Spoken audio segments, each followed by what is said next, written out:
Sent to the future from the year 2000 by a glitch due to the Millennium Bug, I'm adapting to thrive in the peculiar conditions of the 2020s. Join me in a multimedia extravaganza as we surf the World Wide Web, catch up on 2 decades of video games and mess around with creative tools new and old. I'm Millennium Cyborg, welcome to the new millennium. Haseo, Des, good to see you. I lost, I'd say, all of the productive non-chore time this weekend just fiddling around with this new effect. And I got most of it done in the first couple of hours fiddling, and after that it was just tweaking values endlessly and then hooking it up to the Stream Deck. So I'll show it off now so that I'm not tempted to play with it later while we're in the middle of the game. Let's see. I need to kill the background music as well. Here we go. So this is after watching a couple of episodes of Saint Seiya Saintia show.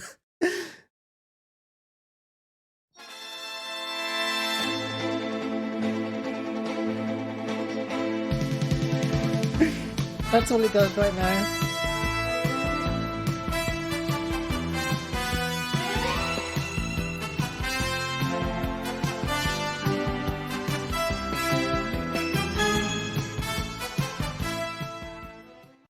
That's me burning my Cosmo. Yeah, I don't know. I saw the effect. Menacing aura, yeah. I saw the effect cross-referenced across several different series of Saint Seiya. And told myself that's clearly a procedural texture that I can find a shader for. And because it seemed possible, I then had to do it.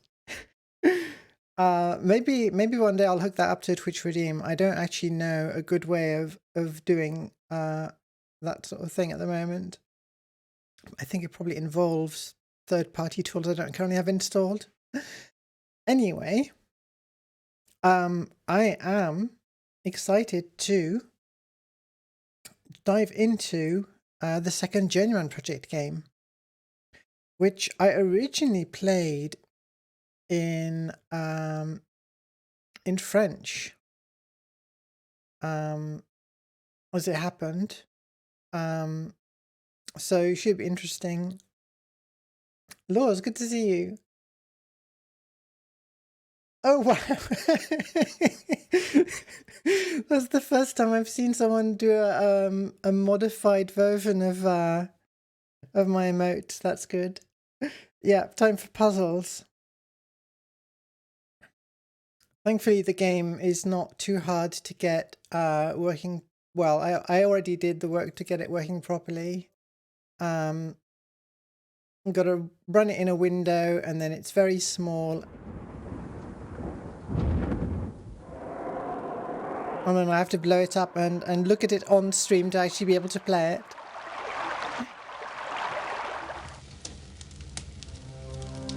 Yeah, I've messed around with the squished emotes a couple of times myself.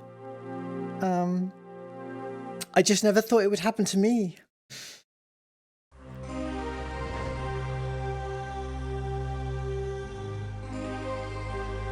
I still really like the music here.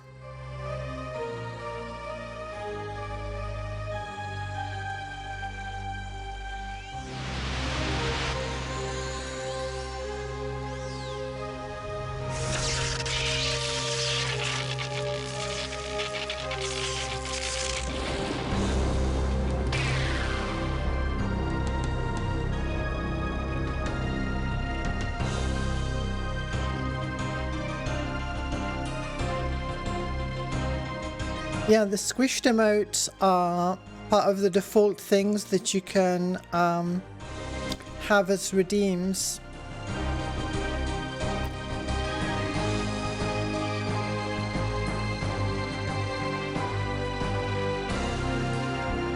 So, to give a summary.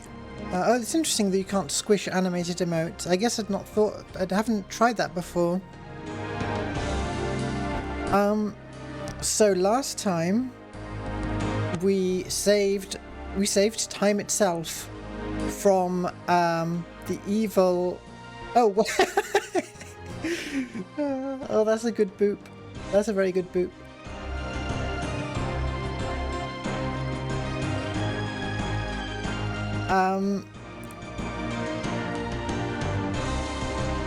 Last time we saved time itself, so the Elliot Sinclair, the inventor of time travel, and an all-around mad scientist, I think, he invented morphing technology and then went, wait, I can morph time as well, or something like that, and thereby invented time travel, and then decided that he would use time travel to stop us making friends with aliens.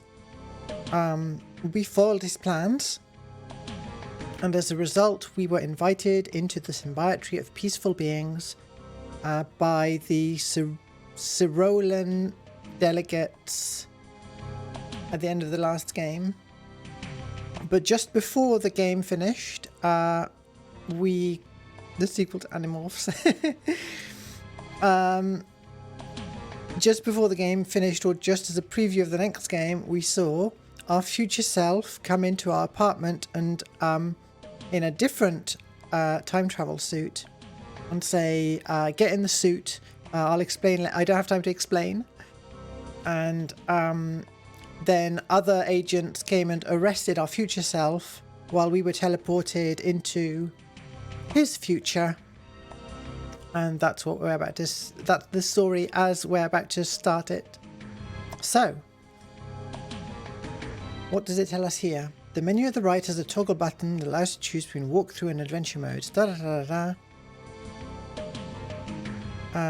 Well, I'm going to play in adventure mode, but I am not going to be shy about using a walkthrough if I get stuck.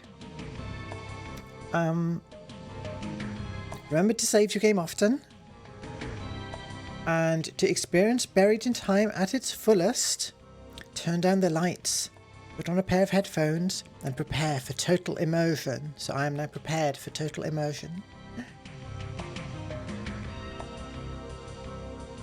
We saw the demo of this in a Cover Disc Monday, but yeah, I won't do the interface overview. We'll go straight into the game.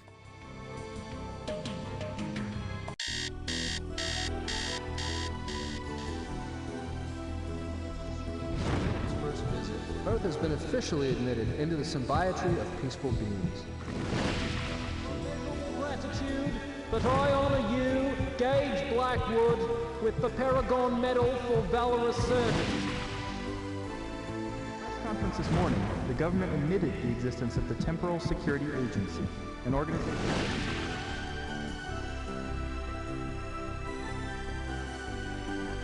The arrest of Elliot Sinclair can be attributed to Agent 5, Gage Blackwood, who single-handedly defeated Sinclair's name.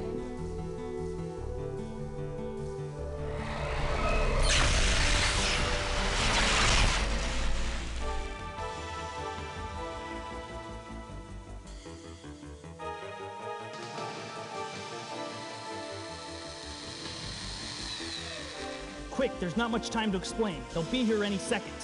Yes, I am you. I've come from the future. We've been framed. Now, whatever you try to do not interfere with what's about to happen. It's not been too bad here for me. So just stand still and watch. When it's all over, you'll be pulled 10 years forward in the future to my present. But the weekend was pretty warm. It's all up to you. Oh, and I've hidden more information inside of you. You'll figure out what I mean. Yeah, I had a gamer chair for 1 year and could not stand it anymore and replaced it with an office chair instead.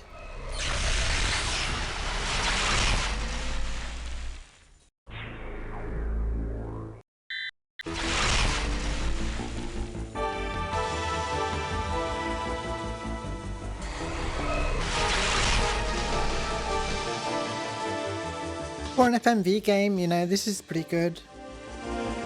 Come on, Gage. Let's go.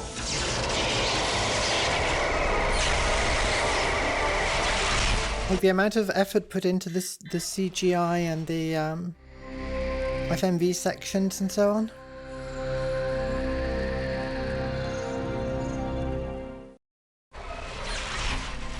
Alright. It's 10 years in the future. And we just basically saved time itself. I got held as a hero and then promptly arrested for reasons we don't know. Except that we swapped places with our future self thanks to this time suit. So we're now in our future apartment. Let's explore. And move forward and inspect this figurine. That's our old suit. Reading this message, I'm assuming everything went well. Now, before you do anything, you need to understand that the role of the TSA has changed in recent years. In addition to the security unit, there's now another team whose job it is to research history. That's the team I was on. That is, until someone altered history at 4 of my research mission locations. They weren't major changes, just enough to create temporal ripples. When another agent discovered the temporal ripples about a week ago, I was suspended and put on house arrest.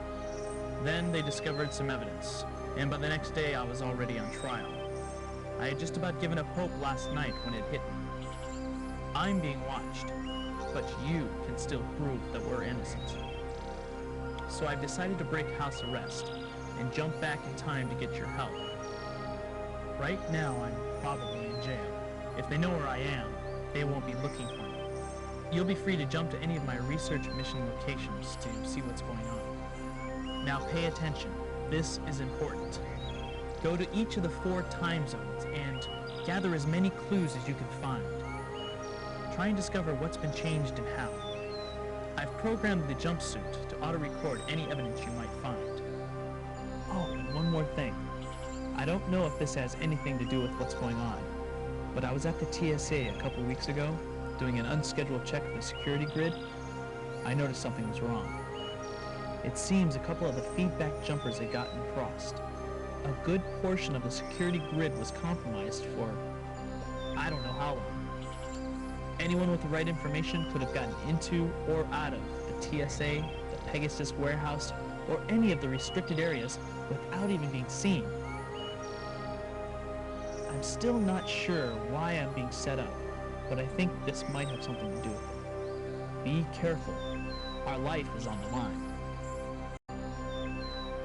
So that was a message from our future self telling us that we're being framed for altering time by someone else who had access to at least knowledge of the Temporal Security Agency. Temporal Safety Agency? I should know that by now. And what we decided to do about it was alter time. We were accused of altering time, so we decided to alter time in order to prove that we're innocent of altering time. Makes sense. These are the robots sent back in time by Dr. Elliot Sinclair.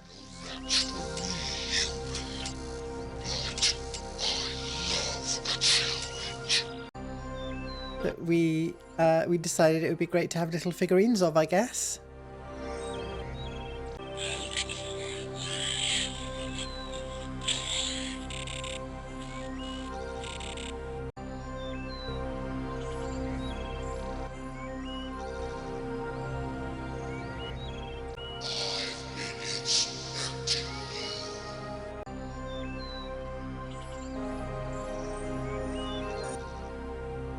Let's see what else there is in the apartment. I really like the design of this apartment overall. We've got some lovely, obviously Bryce background in the distance. Just what I like.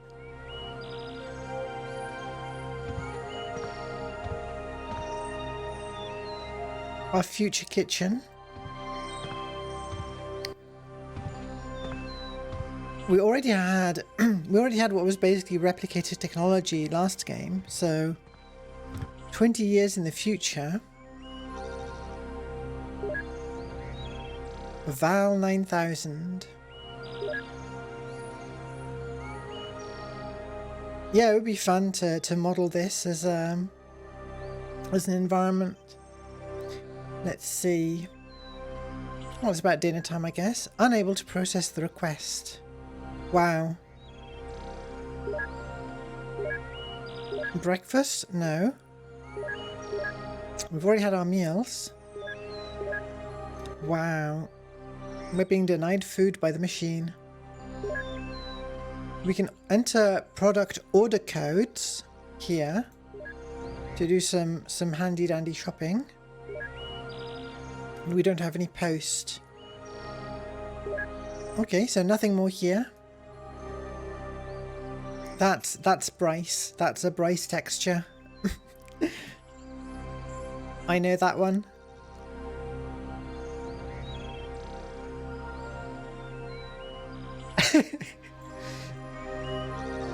I'm afraid I can't let you cook that, Dave. I'm trying to remember what little gadgets there are to interact with.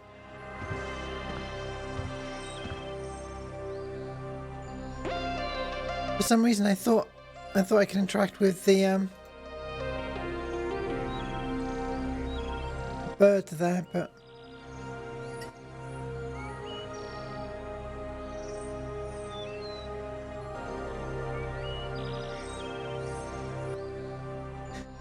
so you can see we've got more directions to look in than in the last game. We can actually look up and down.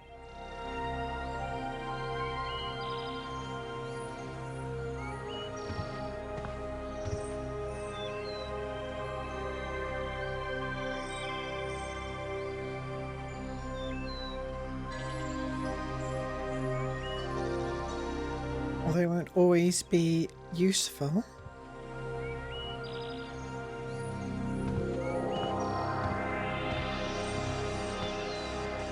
We'll check this out later, but this is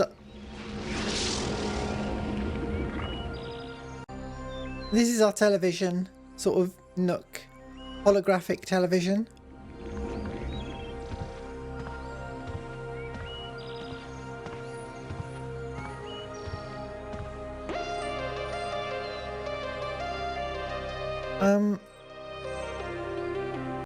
Please step back. House arrest and payment barrier may not be crossed. Sorry, what? Please step back. House arrest and payment barrier may not be crossed. Something containment barrier may not be crossed. I guess that's the front door. I'm not allowed to leave. You know, it's hard to fit in a holographic television like this into an existing home, right? You don't have the dedicated holographic TV pit.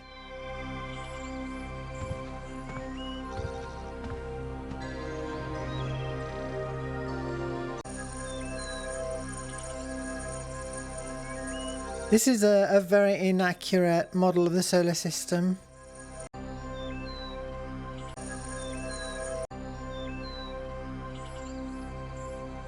Like,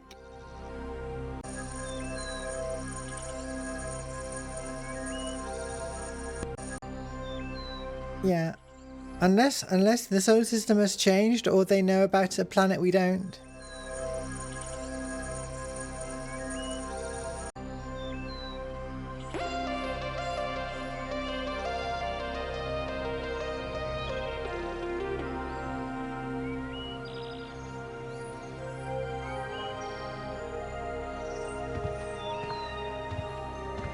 Alright, so there's some stuff to look at over here. Oh, hang on. I need to figure out how to leave this. When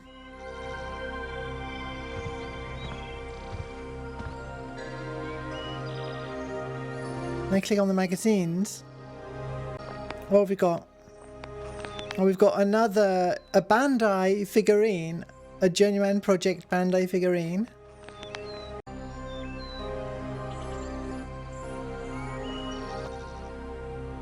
And we can't zoom in on those, whatever they are. I have no idea if it was licensed or anything.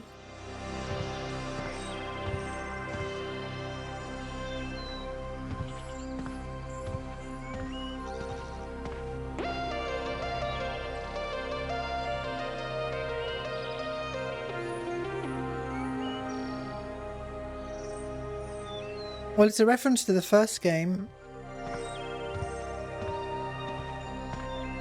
I just don't know if licensed figurines were actually made.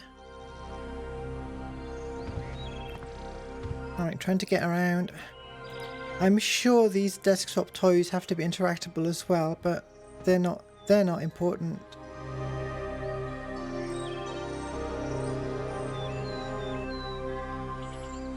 What's this? Well, this looks like an actual awarded for the first game. So they're just putting that award here to show it off. Antique books for display purposes only. Please do not touch. Antique books for display purposes only. Please do not touch. Alright, and now we get to see what a 2328 home office setup looks like.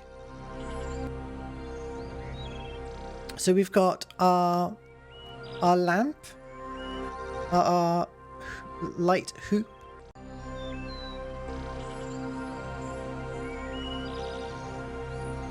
still using some paper documents. Alright, this might be important.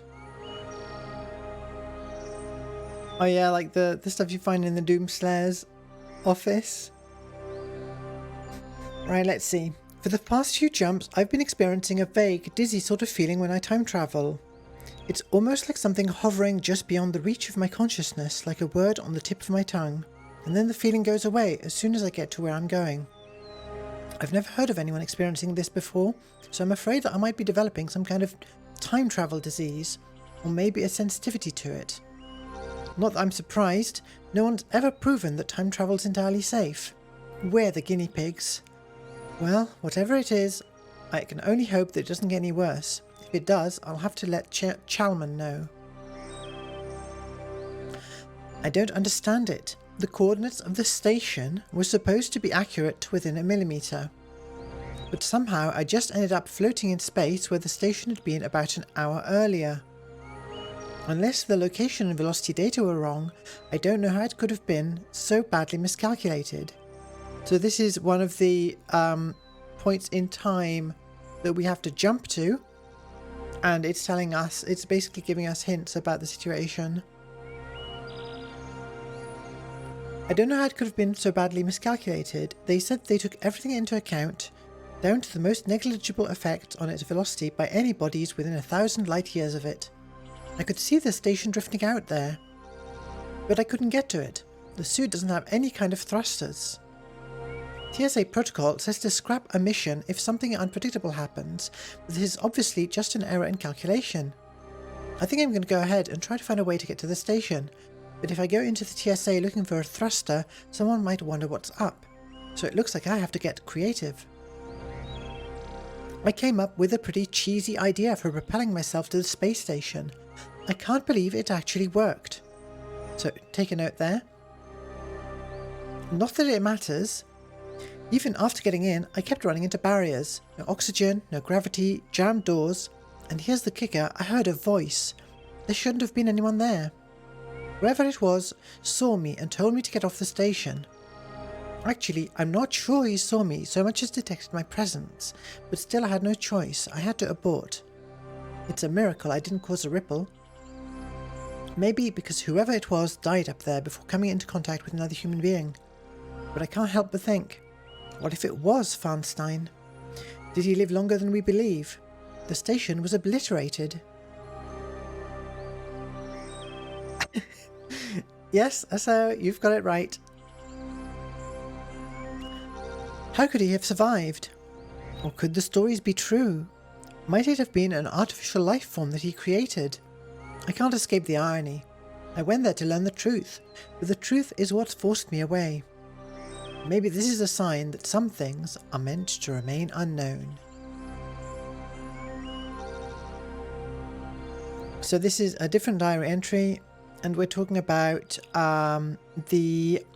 this is the time period that we saw in the demo, the medieval French time period, I think. I don't know about my luck these days. It happened again. When I got to Gaillard, there was someone standing right in front of me, looking out over the tower wall. He spun around the second he heard the displacement effect. There wasn't a thing I could do. But before he could even draw his sword, an arrow came over the wall and hit him in the back. Lucky for me, I guess.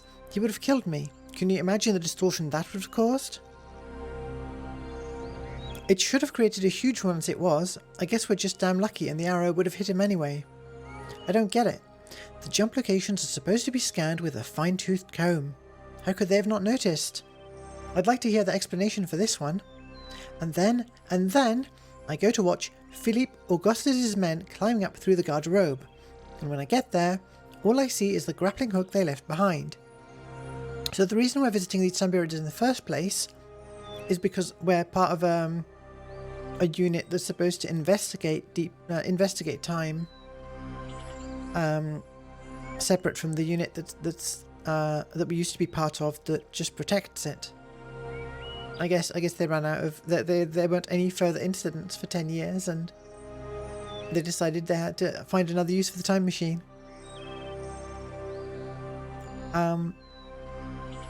Right, yeah, the suit turned invisible during the opening.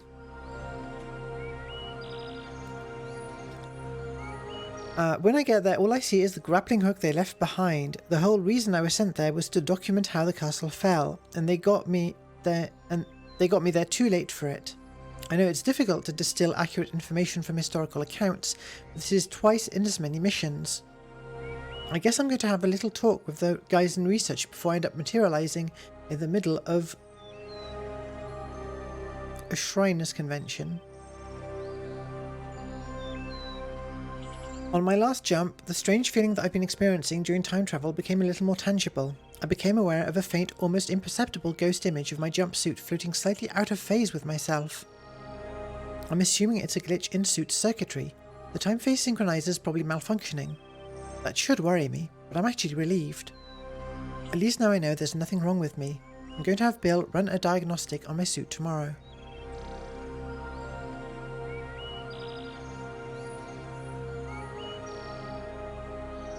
And that's the last page.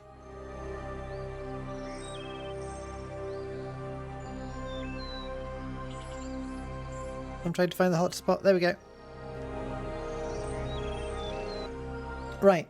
So next we've got, there's some kind of photo that I can't quite observe. There's this very strange keyboard. Agent 5, Gage Blackwood, is under house arrest. Access privileges revoked. So we've been kicked off the VPN. We can't log into work. And now there's this very worrying video phone. Let me know what you think, but I wouldn't want one that works like this. You have 3 messages.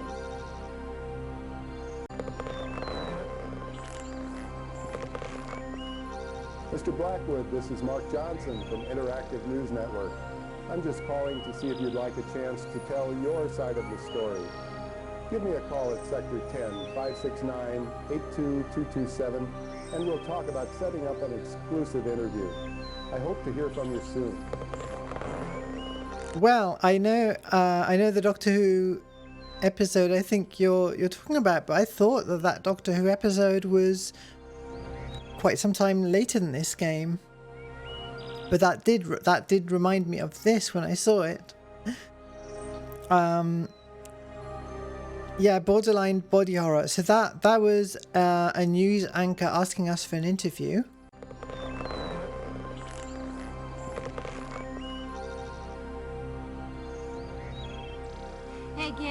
doing? Listen, I was... Oh, shoot, it's your day off.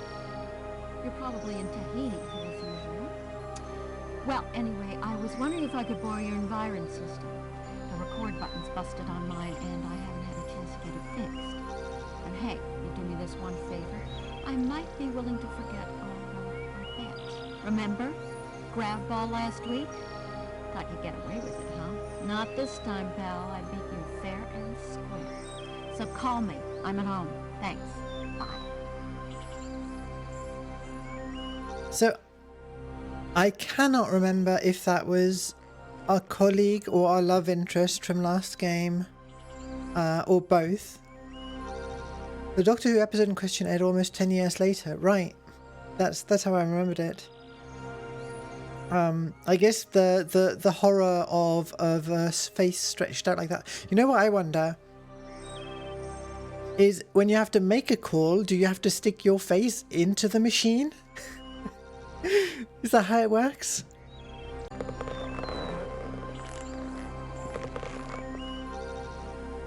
Gage, it's me. Wake up and answer the phone. Hello. I know you're there.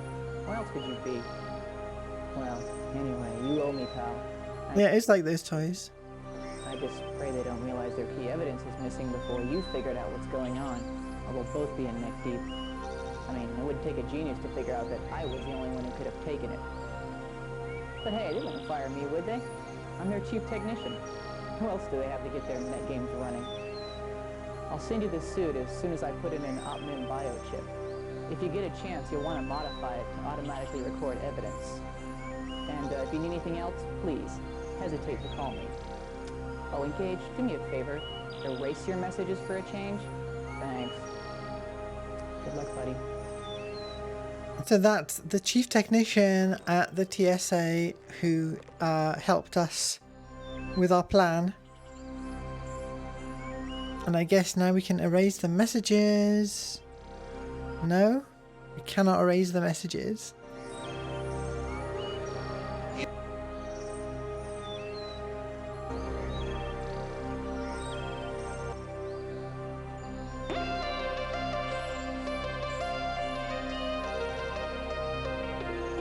Oh, was that Wesley Crusher?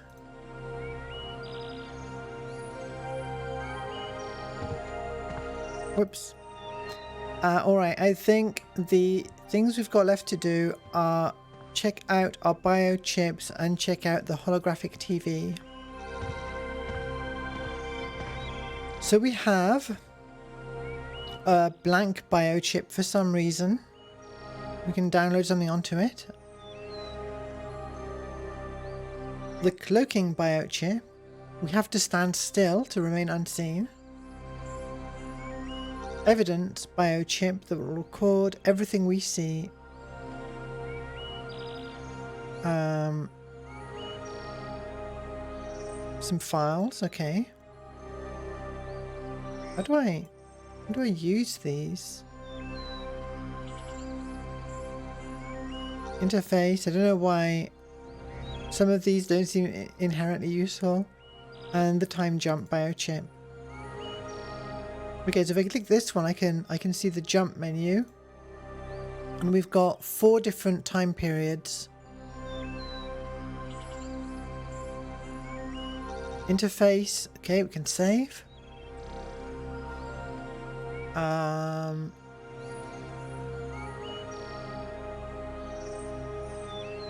this...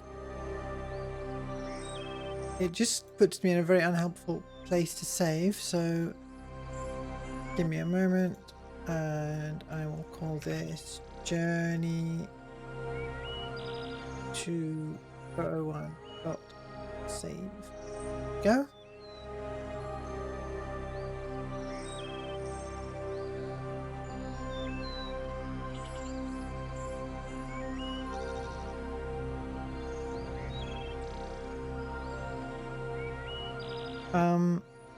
So files, okay, access. Alright, more lore. Okay. The world's first time machine, known as Pegasus, was the brainchild of part-time historian, full-time physicist Elliot Sinclair. In 2311, after seeing Sinclair's time-bending experiments, the government contracted him to build a full-scale operational time machine. The purpose of the device was to explore our past, as well as to discover the truth behind many disputed historical events. Just 4 years after the project was begun, the world's first time machine underwent its first test run. The test run would be the first and last time that Pegasus would be used for research purposes, due to mounting concern by government officials that such a device would lead to the accidental permutation of history. I don't think that word's being used correctly. The project was discontinued. Sinclair was forbidden to ever work on time distortion projects again, and with the illicit construction of time travel devices now being a very real threat, the government secretly set up the Temporal Security Agency as a means to safeguard history from sabotage. They didn't do the one thing they should have done, which is make sure that the guy who knows how to build a time machine doesn't build his own time machine at home. As had been expected, Earth's incorporation into the symbiote of peaceful beings brought with it astounding advantages in technology. These advantages aided the TSA in developing the next generation of time machines. The Time Displacement Unit, or jumpsuit, incorporates an entire time machine into a mobile, self-contained suit. The greatest advantage of the jumpsuit is that it can forge its own null-time tunnel from one location to another, eliminating the need to return to the present between jumps. This new technology rendered Pegasus obsolete, and in August of 2325 the machine was dismantled. Its huge generator was destroyed and the smaller core elements put into storage in a location known only to the agents of the Temporal Security Agency. Along with the divisions of the Time Displacement Unit came a rethinking and restructuring of the temporal... Along with the development of the Time Displacement Unit came a rethinking and restructuring of the Temporal Security Agency. Gone were the days of historical security relying entirely on one agent using one machine. Now, multiple agents had the freedom to move through time at will, and several years had gone by without incident, changing the prevailing opinion on the danger of time travel technology.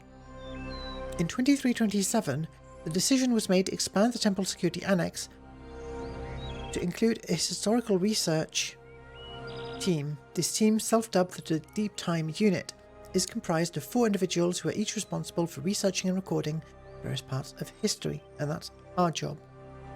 At the moment, Agent Dossiers, Security Unit. Wow. Is this immediately relevant? Let's have a quick look. Alright. Gail Yakamura. She is into cooking, 23rd century hollow flicks, classical music, and net debates. Oh dear, she's a poster. Neil Geddy. What was the missions button? I guess maybe we don't have access to that right now. Neil Geddy. Into baseball, the Three Stooges, and 20th century rock. Alan Carver. Into poetry, science fiction, anthropology, skiing, tennis, and sailing. Celine Flores. Rock climbing, river rafting, impressionist painting. The interests are the highlighted part, so I assume that's what's important. Maybe I'm wrong. Marcus Warner. Photography, classical music, cooking, scuba diving. Vladic Yasignova. Skiing, surfing, 21st century, fusion grunge, and politics. So that's the security unit. The research unit that we're part of. Michelle Vissard. Into Gravball, Symbiotic Affairs, Existentialist Literature. So she's the one who gave us a call just earlier, talking about the Gravball.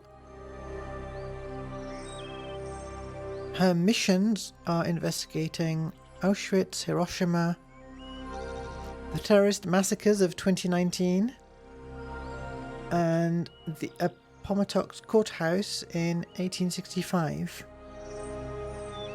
Yes, maybe we'll have to deduce something based on their missions and their interests. So here's us. We are into classic science fiction, history, abstract art, and Journeyman collectibles. Wow.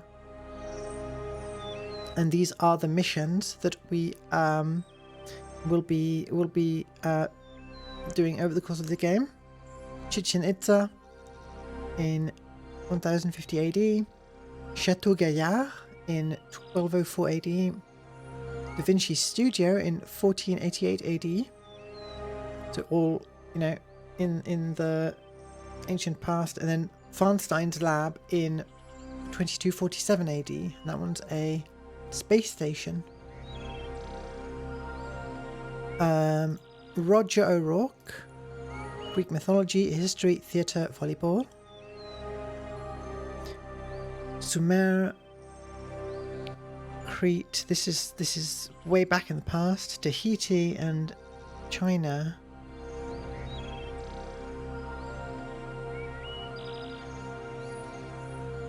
Tamara Walsh, politics, museums. I guess it makes sense that people on the Time Travel Agency are interested in history. Independence Hall, Philadelphia, East Berlin, Gorbistan in 2112, Halls of Ministry, Sector 27, 2203 AD. This is all we have to sort of get an idea of the whole timeline of this world, really. The vague hints, apart from the few events that we definitely hear about. Right, and jumpsuit overview. Coded specifically to the DNA of the agent. Cannot be used by someone else. Unauthorized tampering will result in self-destruction. Does not offer much protection, but has been equipped with cloaking technology. Movement buttons are disabled while cloaked. Oxygen rebreather, air supply. And we have a bag of holding. Here called a null space void. Yeah. Great. What other biochips do we have? We have evidence. Oh, interesting. Locate. Alright, so we can scan the environment for temporal anachronism. And we can go back and look at the evidence we've collected.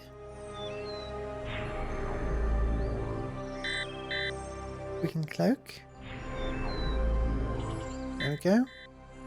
And then the blank biochip is blank. Okay. Time to look at the holo TV.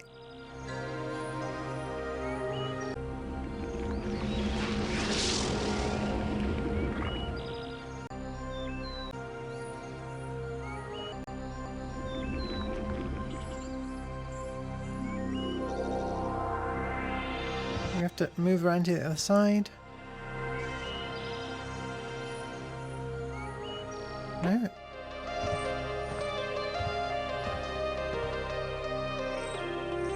I guess we have to sit in our favourite chair.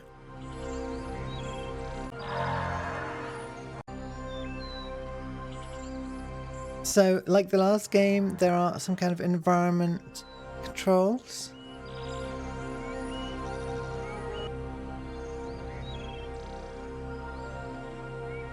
But these don't come with weird future music, so in a way it's a downgrade.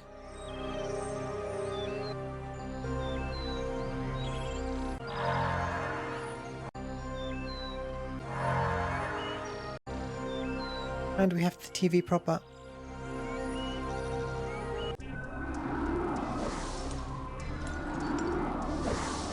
Yeah, just a diorama.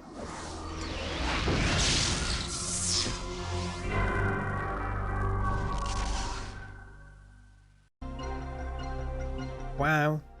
The future of television looks a lot like the late 90s of web design. Hey, who's this guy? Will return after word from our sponsor. The soon-to-be-released Geno, A Fond Remembrance, is Volume 4 of G-Tech's Rock Through the Ages collection. Never before has there been a video collection that captures the many moods of Gino Andrews. You'll hear the melancholy Gino. So many songs about the rain. The rebellious Gino.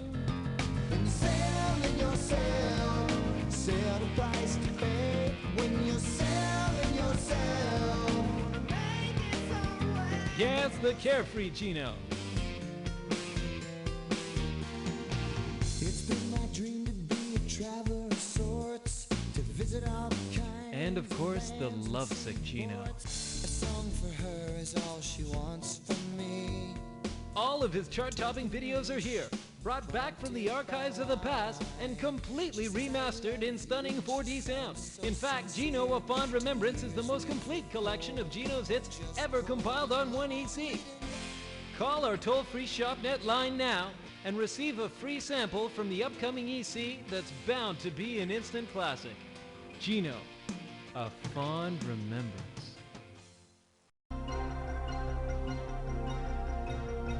So, I took a screenshot of that code so we can get our free sample later. Let's see if it works. The ongoing saga of Gage Blackwood took a frightening twist this morning when the agent of the Deep Time Unit broke house arrest to jump 9 years back in time. Fortunately, the illicit time jump was detected and he was immediately apprehended by Agent 8 of the Temporal Protectorate. Although it's still not clear how and why Blackwood obtained the TSA jumpsuit, Temporal Security Agency officials did say that no distortion ripples have yet been detected, and that there is no reason whatsoever to believe that Blackwood has altered history in any way. Our Lisa Long has a report from TSA Administrative Headquarters.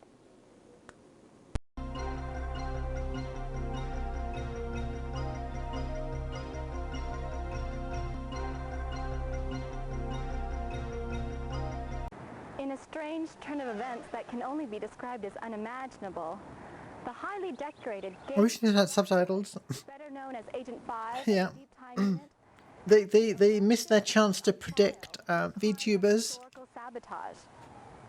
We apologize for the lack of trial footage, but because of the sensitive nature of the material being presented, no recording equipment has been allowed into the tribunal wing of the United Ministry Complex where the trial is being held. The drama unfolded 3 weeks ago when Agent 2 of the Temporal Protectorate discovered 4 distortion ripples while conducting an unscheduled historical scan. As it turned out, the dates of the ripples exactly coincided with times to which Agent 5 had been sent for research purposes. The agent immediately contacted his supervisors, and on their orders, 3 agents were sent to apprehend Agent 5, who offered no resistance. Later that day, more evidence was found in Blackwood's locker, suggesting that he had disobeyed Temporal Security Agency directives for personal gain. Unless deemed absolutely necessary, the TSA will not send agents to investigate or restore the distortions, as any further tampering with history may cause adverse effects, possibly even turning the ripples into full reality distortion waves.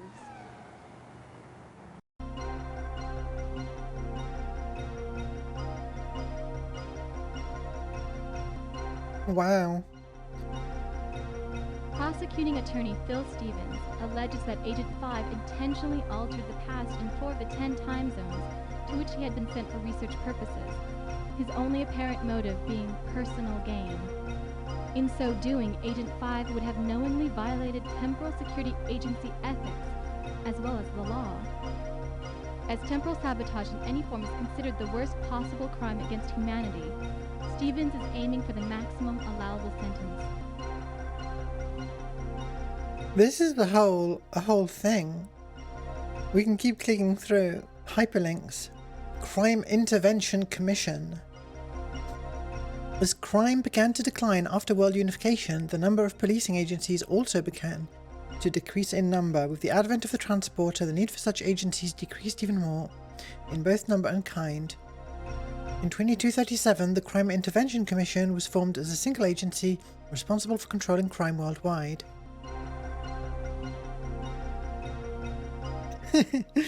Gonna collect all the originals, yeah. Prosecuting attorney Phil Stevens, the burden of proof lies on the prosecution.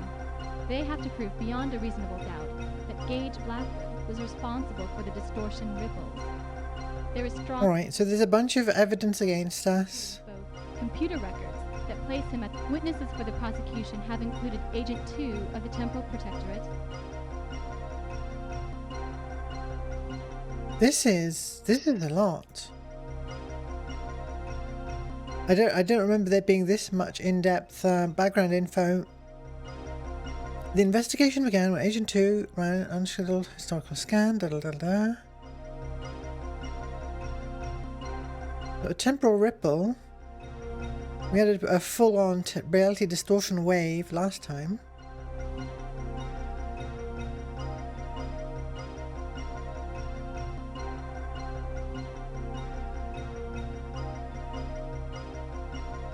Anachronisms. Limited effect. So the small anachronisms have an effect that alter history, but with an effect that this decreases over time. So after a while, it's as if they never happened at all. But large ones will cause reality distortion waves, a chain reaction that grows over time.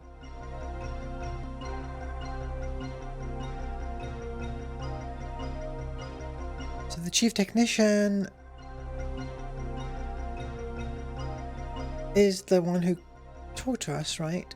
The chronolog scanner array is what found that distortions that were being investigated for.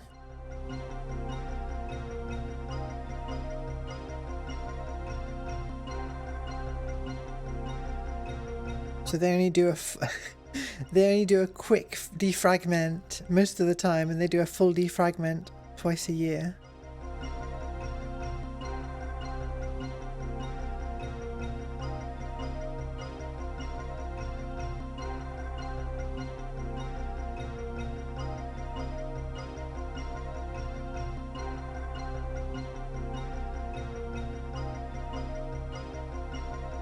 No one else could have used the suit.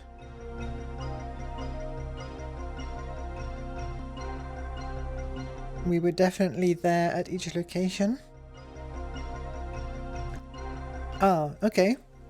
So in our locker, they found a gold ornament from Chichen Itza, a jeweled orb from Chateau Gaillard, a sketch from Da Vinci's studio, and a signed document from Weinstein's lab.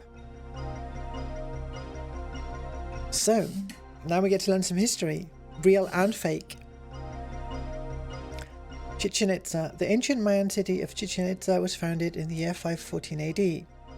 Located in central Yucatan, 60 miles inland from the coastal resort community of Cancun. Throughout its first 5 centuries, the city underwent several periods of decreased activity and refounded before finally being founded for the last time by the Toltec Maya sometime around 1000 AD. After several decades of being the capital city of Cancun, it was abandoned in the year 1194 for unknown reasons. Well, that's cool. So in the future, there's this giant dome. I don't know if that's a force field or an actual dome. Located on a ridge. Hang on. Why is there a... Well, okay, I guess it's just general history flavouring on the back and not there's a actual spaceman at the pyramids. Chateau Gaillard was built as a defensive outpost by Richard the Lionheart to protect territories taken in Normandy. Richard's saucy castle remained untouched in 1204, 5 years after Richard's death. Philip's armies laid siege to Chateau Gaillard, and the castle that was once thought impregnable fell just after just 6 months. Today, very little remains. Da Vinci's studio.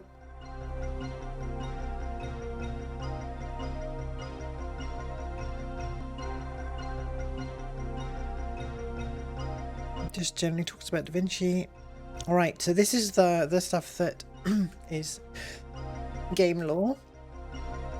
Dr. Kenneth Weinstein was the probable creator of the Self/Here Life series of sculptures.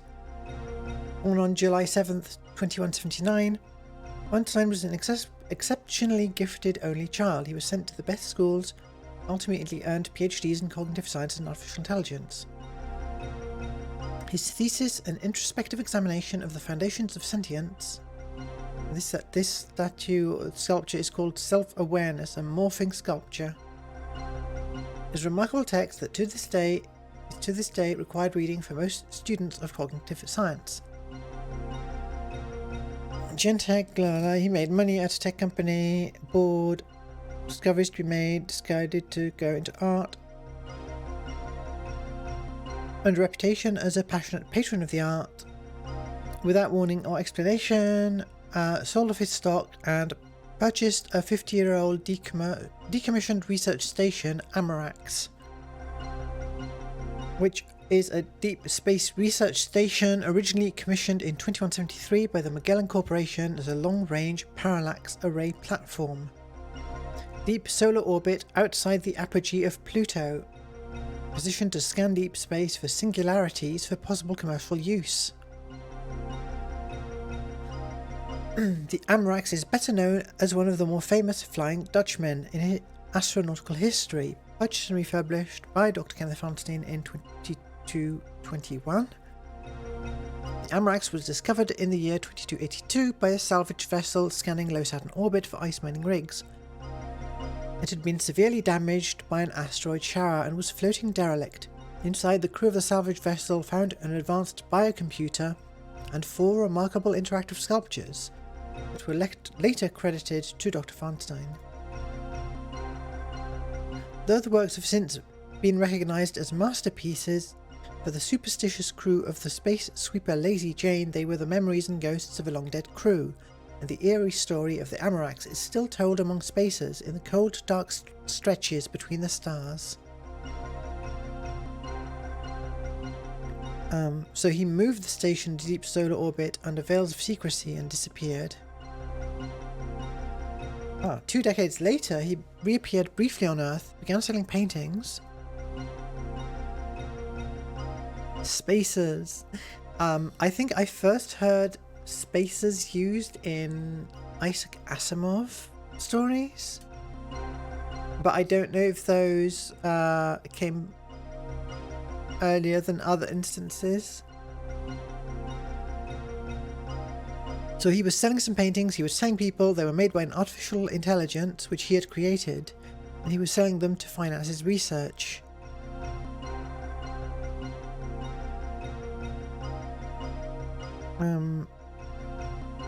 But he would not show the AI, as he said it would taint the experiment.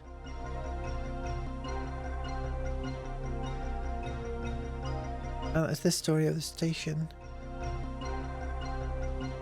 The crew discovered the long-dead remnants of an advanced computer, the core of which they brought back to Earth for study. The computer was based on a radical new form of biotechnology. Software. Wow, okay. It's a neural network, got it. Had long since dissolved with draining of the station's capacitance array, but advanced architecture led the development of today's ubiquitous biochip technology. So, this is actually relevant. The biochips that we've got are based on the AI, the dead AI core that was found on this space station. And there were also these sculptures that turned into multi-dimensional art pieces.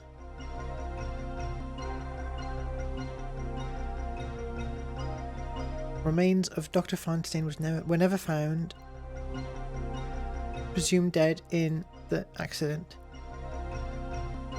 How did we even get there? There was the list of things that were stolen.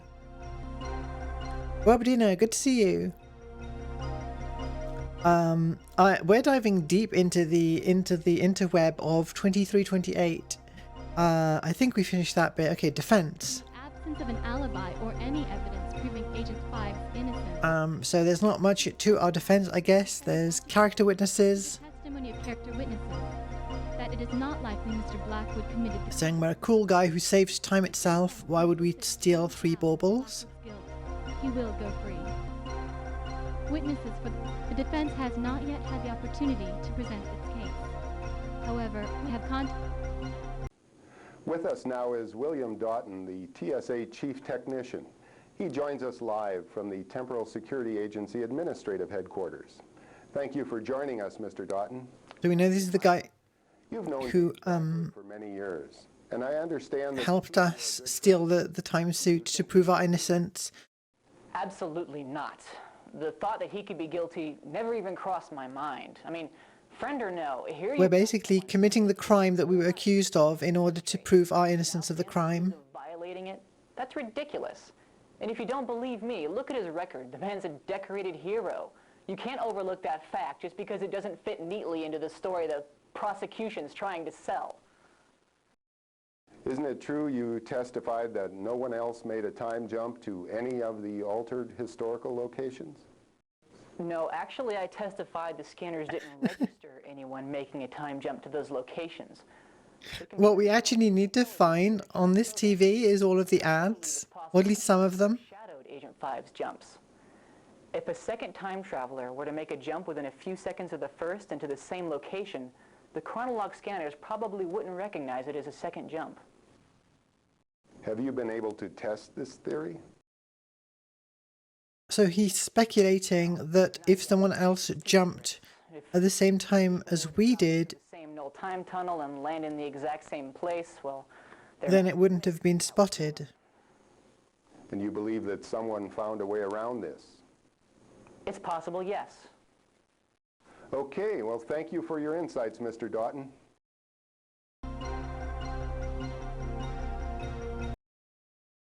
I have with me now Commissioner Jack Baldwin of the This is our boss. Security Agency, who's coming to us live from TSA Administrative Headquarters. Commissioner, thank you for joining us. Now, the first and most obvious question is, are you confident in your arrest of Gage Blackwood as the perpetrator of this crime? We had to arrest Agent 5 because of the evidence, not because we think he did it. It was an obvious transgression. Someone was responsible for it, so we arrested the person to whom the evidence pointed. Now it's up to the courts to determine whether or not he's guilty. So you believe he's innocent? Absolutely. I've known Gage ever since he joined the TSA. In fact, I'm the one who recruited him. Gage Blackwood is a member of an endangered species. Gage Blackwood is a hero. He has put his life on the line many times to prevent this exact thing. I enjoy this actor. There's no way he would have abused his position at the risk of a single life, let alone history as we know it. Now, it just doesn't make sense. Mr. Blackwood has been an agent for quite a while now, 13 years, I believe. Yeah, so But the temptation just became too great for him to bear? No. Gage is as committed to his duty now as he was back when he apprehended Elliot Sinclair. He was, and he is, our finest agent. Okay, let's assume for a minute that he did do it. it does seem likely that that is in fact what happened, that we were having that weird feeling because of someone jumping at the same time we did. It's a moot point because he didn't do it. But, presuming he did, knowing Gage, I'd say he had a damn good reason. And he would have confessed immediately. He wouldn't have pretended innocence, not for 1 minute. Bottom line, Gage Blackwood is no criminal. Gage Blackwood is a hero. Okay, Commissioner, it looks like we're out of time. Thank you. No, I'm glad you like it. I really wanted to make that one. That's like me at 2 a.m. coming up with dumb ideas for things to do on stream. Like this dumb idea.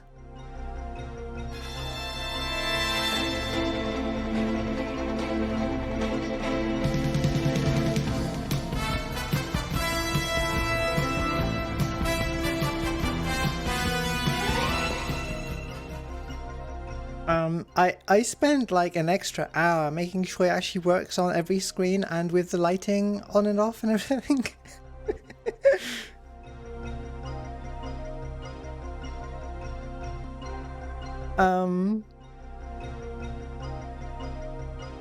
Yeah, that was some fun, but it was not like it took longer than it was probably worth it. If Blackwood is indeed guilty, he has altered more than just the past. The future, too, will likely feel the results of his actions. The Deep Time Unit will probably be discontinued before ever realizing its full potential. But there is an even greater issue at stake. That is whether the Temporal Security Agency itself is more of a risk than a safety measure. Many feel that it should be shut down and everything related to time travel destroyed. Others argue that the technology has already been invented, so there's nothing stopping it from being reinvented. For whatever reason, the aliens haven't figured out time travel. To safeguard against Only the humans have the time travel technology in this universe.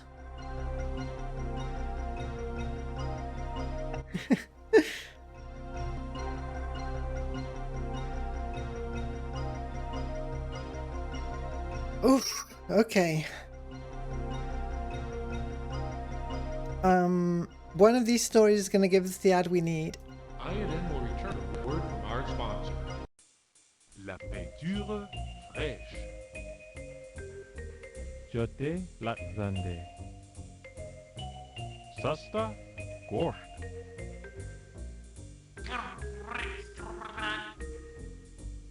If you hadn't understood those important messages, you would have just Wet paint.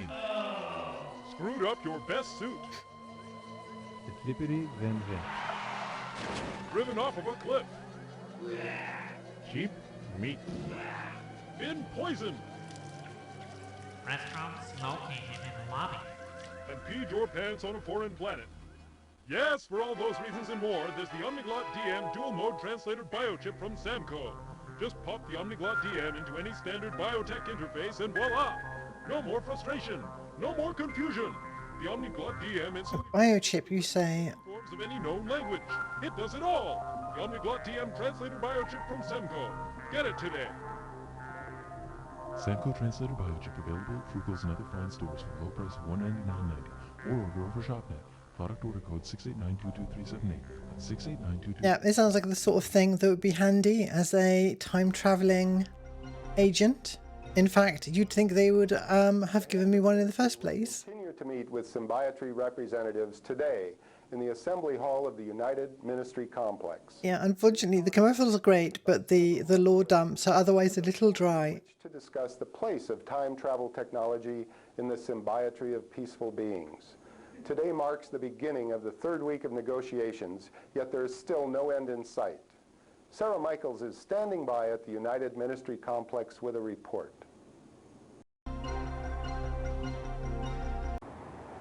Thank you, Mark. The main factor protracting the discussions is the inability of the symbiotry to decide what should be done with the technology. We might actually leave the apartment this stream if we can just get through all these news reports. Have caused them to remain tenaciously entrenched in a deadlock. While one group believes we are committing the unforgivable act of hoarding a vital technology, a second supports the symbiotry tenet that each race has sovereignty over its own technologies. The third contingent, which has grown in strength since the arrest of Agent 5, contends that time travel represents a threat to every race of the symbiotry and should be destroyed altogether.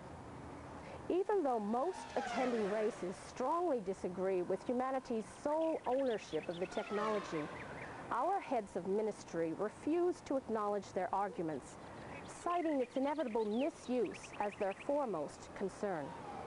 Therefore, barring symbiotry action, it is unlikely that the status of time travel as a proprietary technology of Earth will change.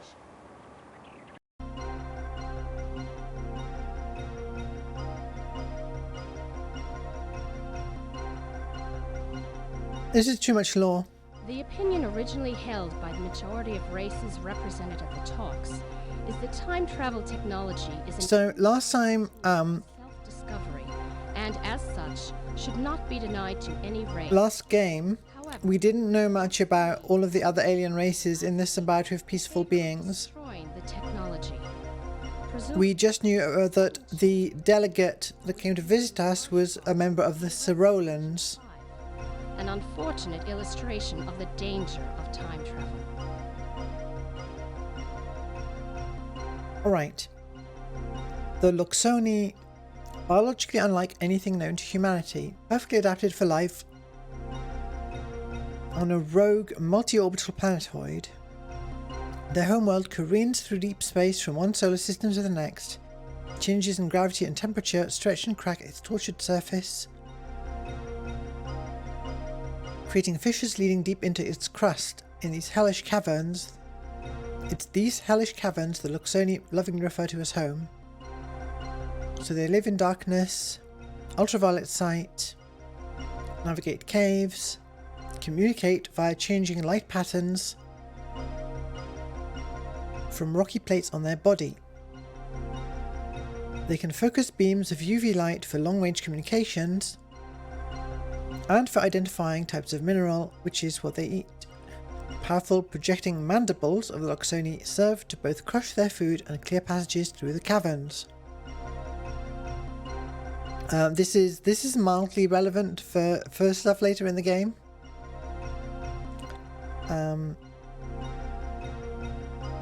They have prehensile appendages, they don't have hearing, very sensitive to sonic vibrations, very moral and social beings, tight-knit communities, very religious.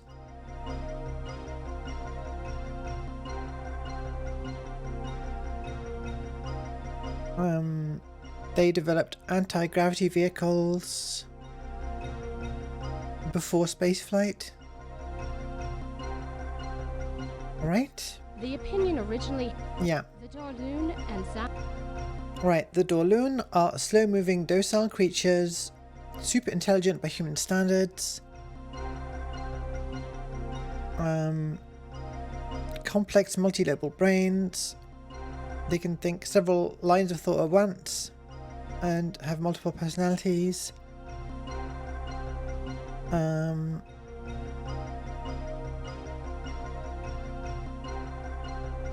So they're giga brains that spend all their time thinking. They're telepathic.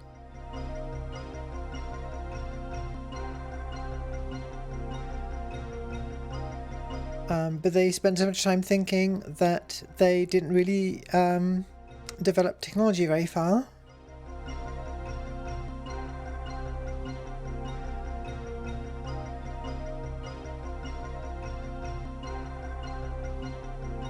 Radiation organs.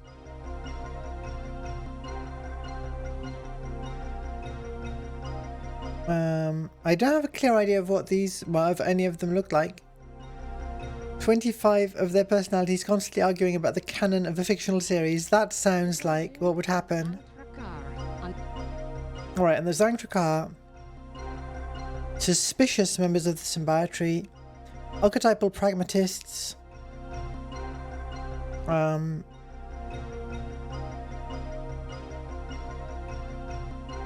insects, advanced technology, thought field articulation mechanics, whatever that is. They've tried to invent time travel, but it just led to disasters.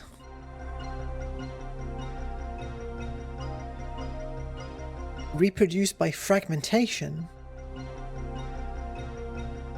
prone to spontaneous combustion in oxygen.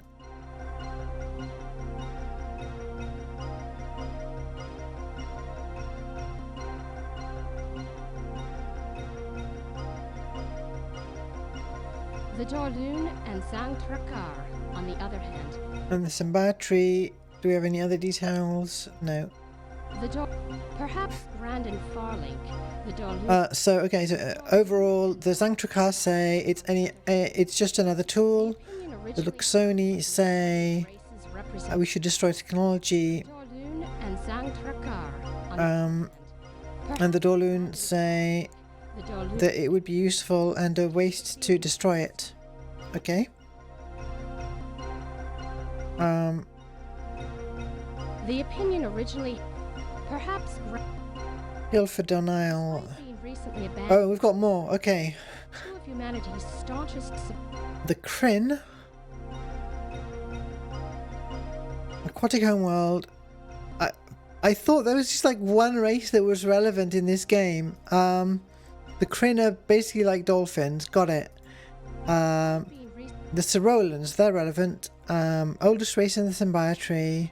Respected. Yeah, they're just general all around wise old beings. Very old.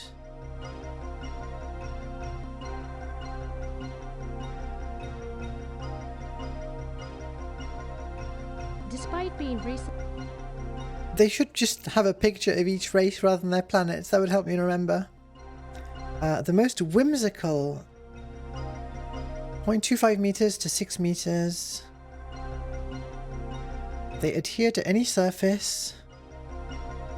Okay, well at some point I think there'll be some alien race that's actually relevant to the plot, and we can come back and look it up. The third viewpoint. On the Unwa. Okay. Shapeshifters. The third view. They like the others. Okay. Despite Result. The arguments made by the Symbiotree envoys, the general opinion. Okay, well. Heads of The result is we don't care. The humans aren't going to share the technology. More ads. INN will return after a word from our sponsor. Oh, this is it.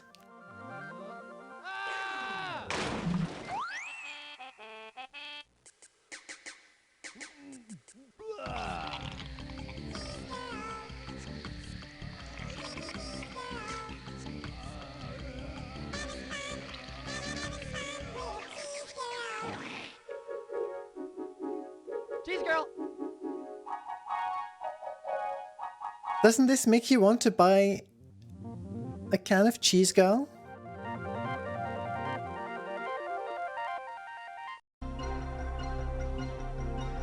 In a last-ditch effort to stay afloat, the Louvre Art Museum held an auction of unprecedented scale yesterday. The museum was forced to sell off many of its older collections to pay off... Is this relevant to the plot? I think everything's relevant to the plot, but I don't remember this part. In a fervent display of support, the art community rallied around the historic landmark, showing that the museum itself is every bit as valuable an artifact as any of the works of art it contains. The auction was an astounding success, raising 138.5 billion credits, easily surpassing the 100 billion credit goal. This windfall was due in large part to one generous bidder who preferred to remain unidentified. Okay, one unidentified bidder. With a live report from the Louvre. Thanks, Mark. I'm standing inside the historic Louvre Museum in Paris. Behind me sits one of the few pieces to survive yesterday's extensive art auction.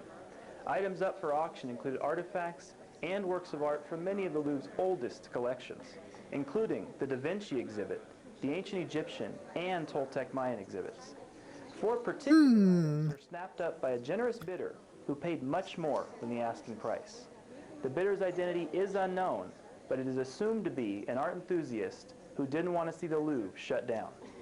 There are rumors, however, that the buyer may actually have been acting on behalf of another race in the Symbiotree, which, according to the Earth History Conservation Act of 2322, would be illegal.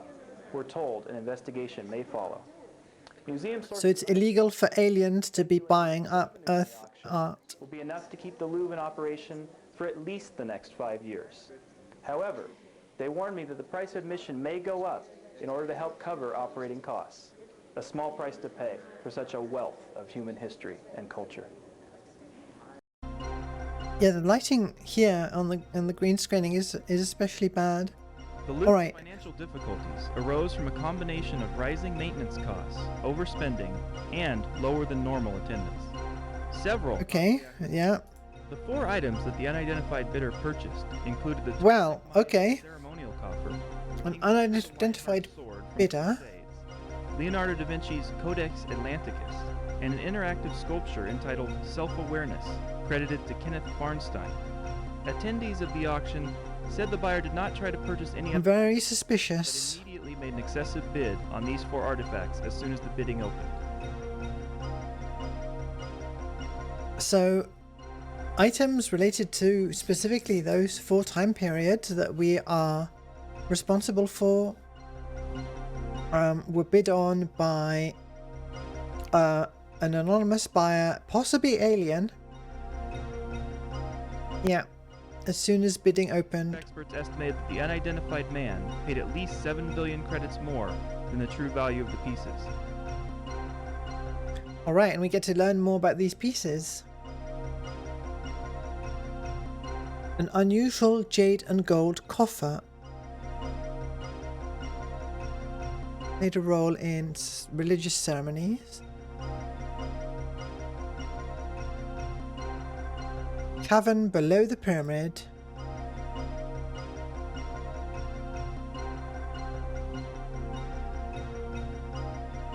The 9 Masters of the Night.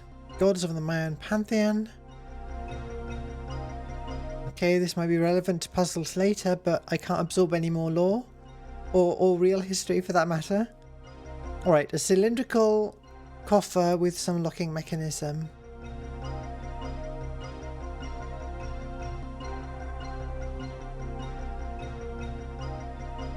Richard I's sword.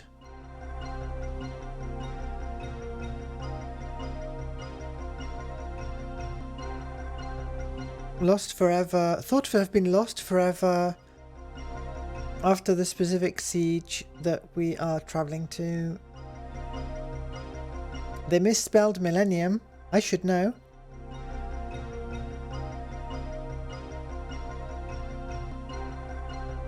Alright. The Codex Atlanticus. Leonardo da Vinci's Codex on Flight. Okay. Okay. And this sculpture that we saw earlier, a screenshot of, yeah, credited to Feinstein. It's heavily hinted so far that actually Feinstein's AI is the one to create all of the art on the space station. Alright, let's see what an art critic actually said about it. Humanity's long history of artistic endeavours has periodically allowed us mere mortals an occasional glimpse into the clarity of vision that is the domain of genius. The Van Goghs, Mozarts, Duchateaus of this world have opened doors inside us with their work, for a moment bringing into sharp detail the foggy, fuzzy things at the peripheral edge of our own introspection. It stings. With an astounding series of multidimensional emotive constructions, the anonymous, I will never be convinced of the popular accrediting of Feinstein, auteur of the Self-Here Life sculptures, places herself among the ranks of history's great cartographers of the soul. The pieces, which in their neutral form of luminous spheres are impressive enough for their unfathomable technology, have a physical presence that is impossible to convey in words, as indeed they have evaded the most accomplished documentarians' attempts to capture them on the web. What does that mean exactly? The experience of reaching out to self-awareness, the visceral response as it disrobes and enfolds into a chronologue of unfiltered emotion, is one that must be felt in situ. Yeah, someone had fun writing this. One has the sense, as with all great art, that it is responding to you personally. What truly sets the Self-Here Life works apart, however, beyond the controversy of their discovery and the novelty of their media, is the sense of unself-consciousness, as if the artist was simply purging himself of emotion, unfiltered by intellect, free of the pretensions of interpretation or analysis. One is left to wonder if the artist is not a child, unrestrained by the burden of understanding, but driven by the need to make tangible the elusive currents of life, as if to capture them in the frame of a canvas or the patterns of a projection would somehow bind them, like the power of naming in arcane magic. But then, Is it not what art has always been about? I don't know, dude. I could not hold that entire sentence in my head. Alright, one more ad. The events surrounding the No ad! Agent 5 bring back, for most, I demand a refund. Elliot Sinclair incident. That historic day 10 years ago could have turned out much differently if it weren't for Agent 5 of the Temporal Protectorate. After building the first ever functional time machine, only to have the government shelve the project because it was considered too dangerous, Sinclair decided to sidestep the politicians and build his own temporal transporter. Years later, when the Solons made contact with Earth to offer us a place in This is just a summary of the last game. the xenophobic scientist suddenly found himself with a new purpose. Fearing an alien invasion, he tried to convince the public that the Sorolans were not what they appeared to be. He sent a bunch of robots back in time to alter history with a bunch of logs of his crimes Sinclair formulated a plan to make on each robot. a difficult target for the Sorolans. On the day of the Sorolan ambassador's arrival, he sent each of his 3 robot minions back in time to change the course of history. The first he sent to create a nuclear scare that would prevent world unification. Okay, I think we've. I cannot leave. We're stuck here. The work of an alien race. And the third, How's your day, chat? Dr. Enrique Castillo, the individual who was most influential in convincing humanity of the benefits of joining the symbiotree. His backup plan, should his robots have failed, was to assassinate the Sorolan delegate. It was our good fortune that Agent 5 Excuse me, how did they get footage of him shooting at the Sorolan delegate if we prevented that from happening? the androids and then apprehended Sinclair himself. That fateful morning made a hero of Agent 5 and spawned the blockbuster holoflick, The Journeyman Project. Elliot Sinclair was put on trial and found guilty of all charges. He was sentenced to life imprisonment. Good to see you, Bentai. Yep, Time Paradox. Are those the original graphics or from Pegasus Prime? This game, if I remember correctly, was made after the original Journeyman project and before Pegasus Prime. So Pegasus Prime is what they made after Journeyman Project 2, but before Journeyman Project 3. Well, at least that one was short. Alright, we've got 3 different ads that we watched, and like the highly suggestible consumers that we are, we will immediately walk to our shopping terminal. Obviously the Amazon one-click patent has not yet expired, so we have to click several things in order to purchase them. Gonna go over to our kitchen to do the shopping. We'll get there eventually. There we are.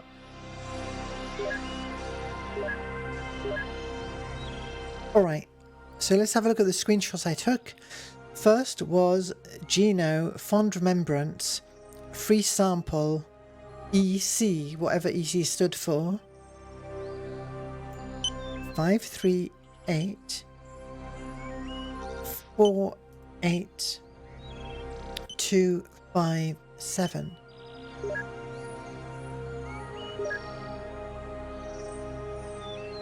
Alright, it's been sent to our post box. Do you reckon we can have several things in our post box, or is it limited to one item? Let's find out. Let's try ordering a second thing. We've got the translator chip, which seems way too useful to not immediately buy.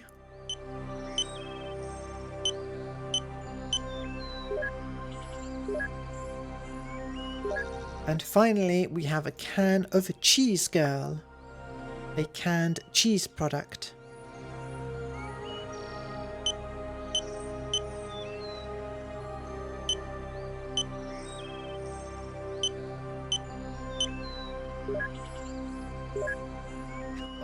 If you're like me and you just kind of skip through all of the TV stuff the first time around, like, you would just be kind of lost at this point, right? If you didn't know you had to do these things. We need to buy the cheese. It is crucial to the game. It was hinted in a diary that the cheese will be how we get onto a space station later. How do I play the single? EC compilation. What do we play it with? Well, looks like it plugs into something.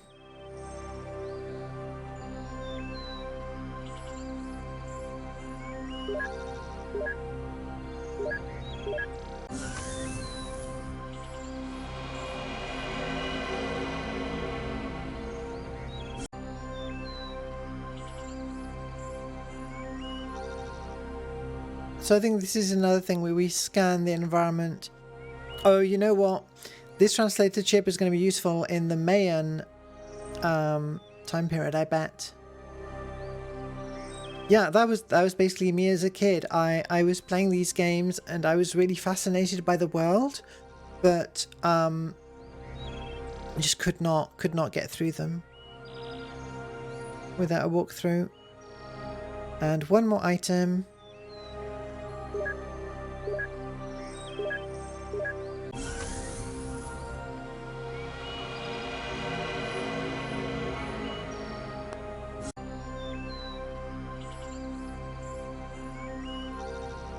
Processed cheese spread. Made of 2 separate chemicals which, when forced out of the pressurized can, coagulate into a non-toxic, cheese-like substance.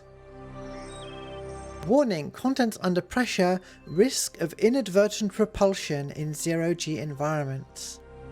So at this point they're making it quite clear what we're going to use this for.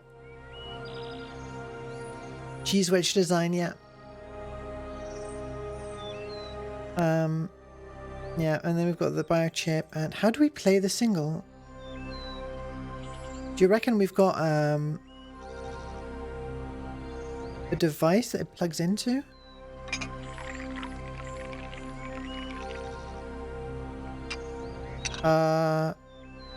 What? Is this some kind of high-tech spill-proof mug?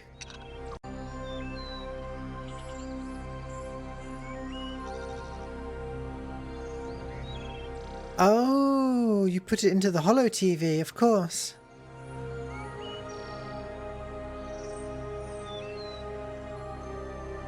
Well, we can do that now. And then we'll be ready for our first time jump.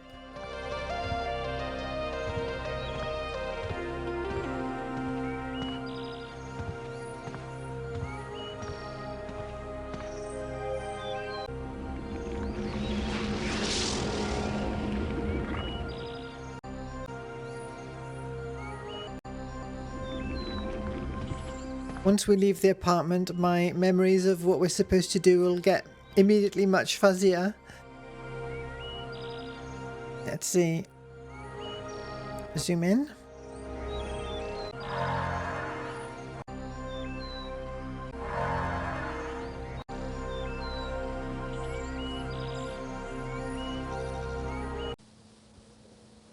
I'm at it right now. I'm at rehearsal. You know the routine. Name, number. I'll get back to you. Thanks. Hi, it's me. I know it's been a while, but I found some things that belong to you. If you like, you can stop by and pick them up sometime. I'll be home this evening. It's just some records and tapes and some pictures, but, you know, I thought you might like to have them. You know what? I have no idea.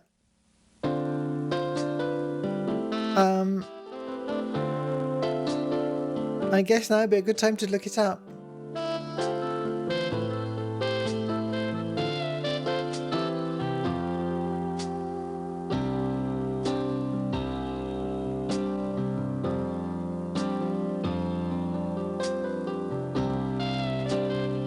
Gino Andrews was the composer, sound and visual artist for the Journeyman project. You were like the wind, moving fast and silent, never knowing where you were going So you can check out his website. He's got a real website. I'm thrown into the wind, and while you're gone, I'm moving on. I'll begin again, right or wrong. You're wondering if I'll be standing strong. You have my word. I promise I'll be searching. I respect that. Reason to go on.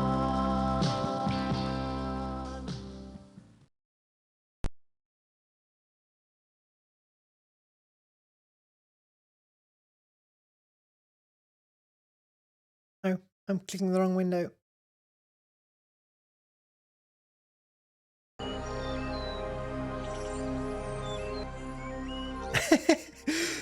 I'm glad you're enjoying it, Des.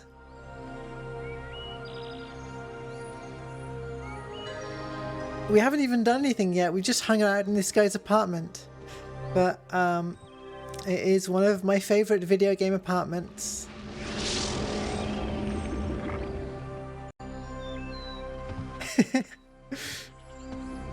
The music is a lot better than the future music in the last game. That was just really random noise, the supposed future music. Alright. I should do a save after all of that hard work. And then the first time period we'll be jumping to is the Farnstein's lab. Please read the mission briefing.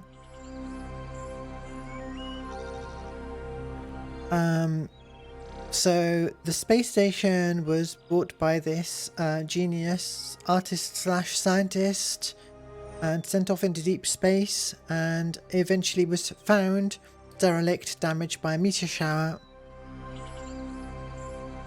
with 4 unique interactive sculptures there that also led to the development of the biochip technology that we currently are using.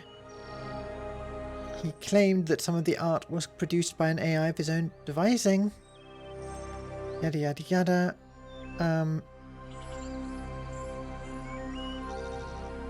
So we're looking for any signs of an artificial intelligence or anything else which may have gone unreported by the salvage crew. Starting with the station's neurocomputer.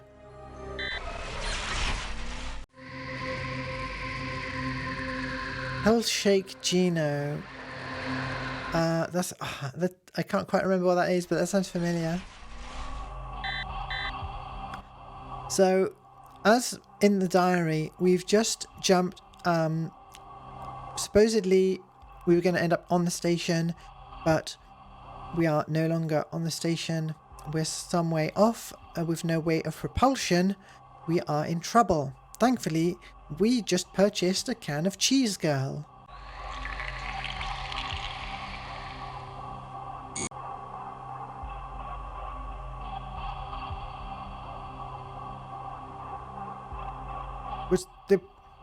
I remember this.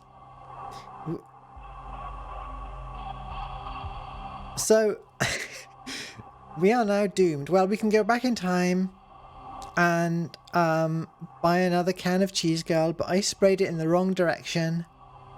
So, we're screwed. For now. I'm just going to reload.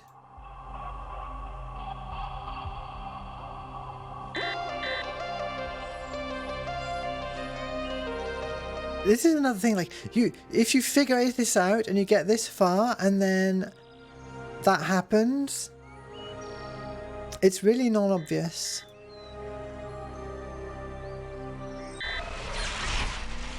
Yeah, we went away from the station.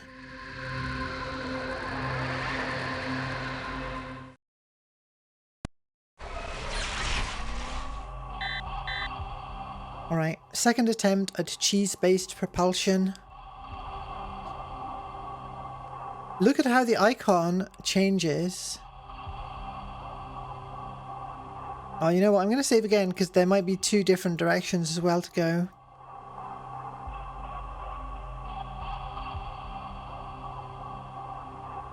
I don't remember which one's right.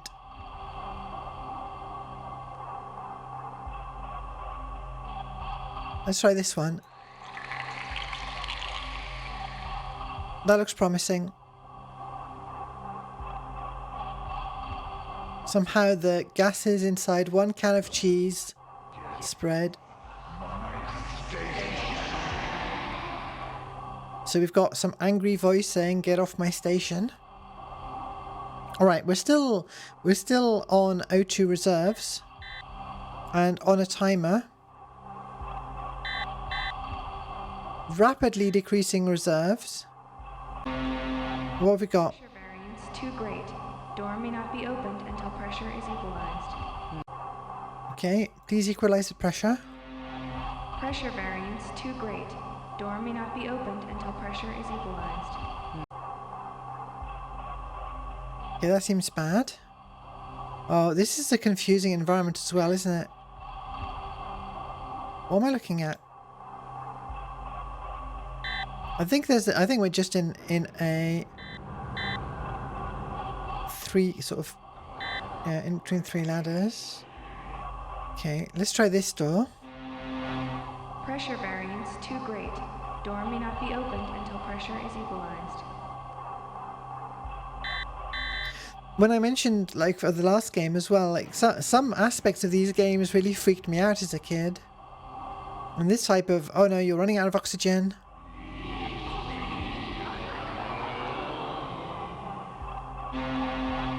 Pressure variance too great.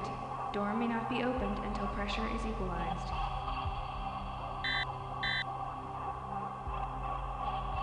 Is there anything useful in this direction where it's been blown up? We're about to die. I hope this door works. Alright. Good. Good. That always seemed to work in Scooby-Doo.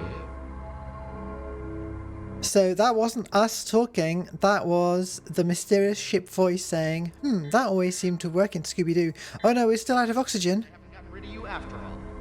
You just pop up in different spots like a whatever pops up in different spots. So interrupting my work not enough? Back to finish the job? What? And I thought I was being rescued. I'm breathing my last breaths here, and I get visited by Guido, the space family. Come all this way to tamper with my sculptures. What are you, an art critic?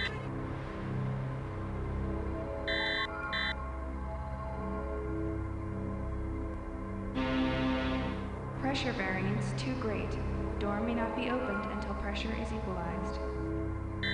So, what do? Travel around space looking for derelict crafts so you can terrorize the survivors by redecorating while they're helpless? What'd you do? Bring a spray can too? I need more something. Environmental controls. Okay, where are we, do you think? I think... No, don't go back. Please, I have 2% oxygen remaining.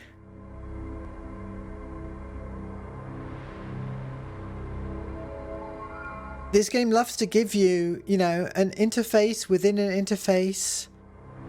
Multiple levels of nesting. Habitat wing, hydroponics. Click to pressurize. No, please don't bring... Click to pressurize. Okay, click the environment. Okay, we're safe. Cannot pressurize. Foreign object obstructing habitat wing door seal. Oh, we died. Cannot pressurize. Foreign object blocking habitat door seal. Okay.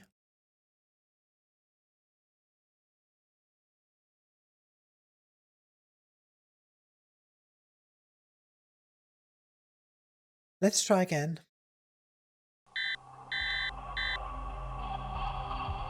This time much faster. For all I know, I'm misremembering as well, and I need some item from a different time period to clear the to clear out the foreign object.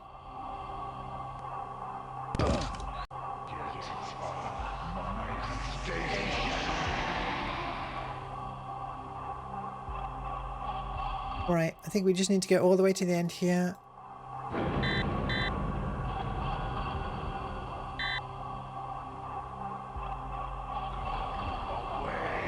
Hydroponics.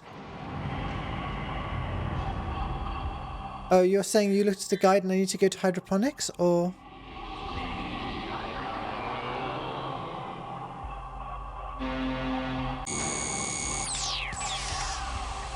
I'm just going to quickly go back in here with a bit more time, try and get my bearings. That always seemed to work in Scooby-Doo. The door with stuff on it. Hydroponics. Pop up in different spots like a... This one says engineering. Spots. So with corrupting my work not enough? Back to finish the job? What? And I thought I was being rescued. I'm breathing my last breaths here, and I get visited by Guido, the space family. Come all this way to tamper with my sculptures. What Why did it? critic?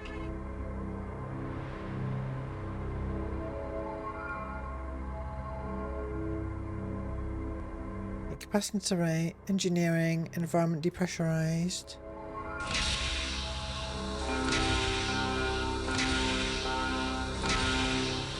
Cannot pressurize. Foreign object obstructing habitat wing door seal. Habitat wing, door seal. Habitat wing is there. Docking bay is the other side. So, what do? Travel around space looking for derelict crafts you can terrorize the survivors by redecorating while they're helpless? What'd you do? Bring a spray can too? Look, if you're here to rescue me, fine.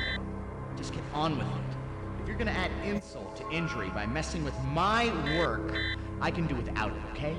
Just leave me here to die in peace with my own work. What do you want? What do you want? Habitat wing. Got a metal bar.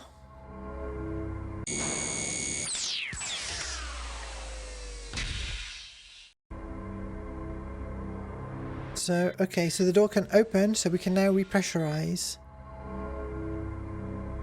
My heart's actually racing. Partly because I have... Okay, here, there it is. This is a very confusing environment.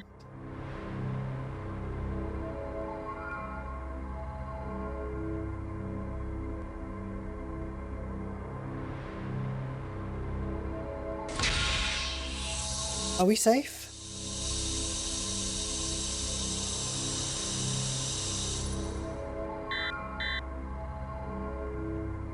We're safe. Phew. Let's save.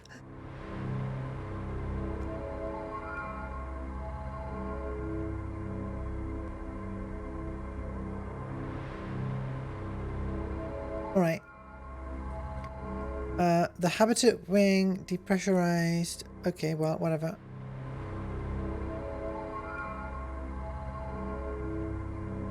Now we can head to the habitat wing, having had our... Oh, hang on. Is it going to let us open the habitat wing door now? Because we've been pressurized on this side. Pressure variance too great. Door may not be opened until pressure is equalized. Okay, well, we've got a crowbar. Can we remove the foam?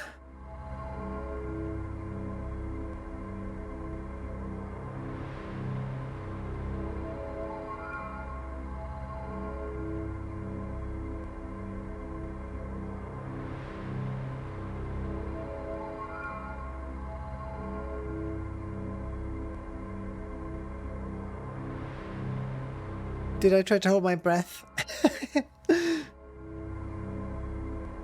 Kind of did in real life. Okay, well, I guess we can try depressurizing again now that we've had our refill of air and heading towards the habitat wing.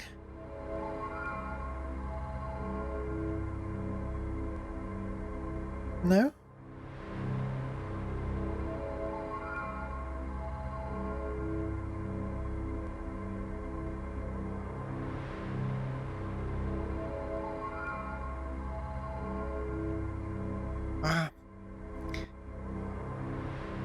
It's like a single pixel to take me out of the menu, and 0G environment, depressurized. We can pressurize biomass processing. Not enough oxygen reserves.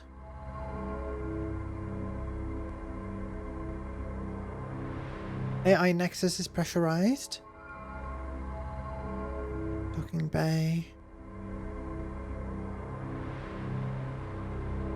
So I can't depressurize this room again.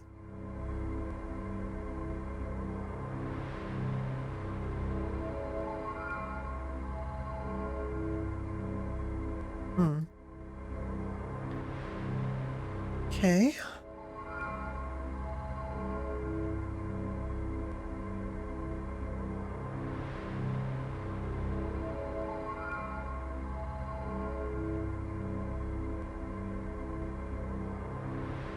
So that's a docking bay on one side. And then, so the habitat, we can't get any closer to the door. The door won't open because it's unpressurized on the other side. Well, does that mean we can't also leave on the other on the docking bay side either?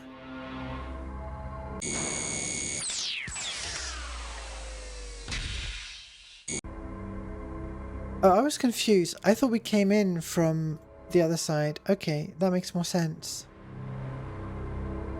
Warning, localized gravitational manipulator pads malfunctioning. All personnel advised to clear docking bay. Okay, localized gravitational something malfunctioning.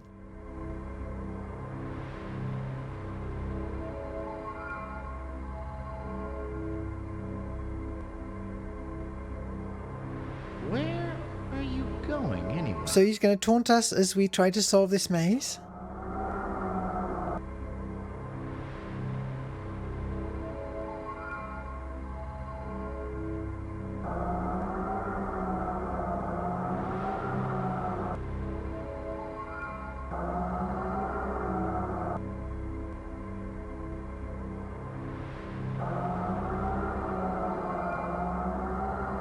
I guess we're just trying to reach the other side of the docking controls. We can't go that way.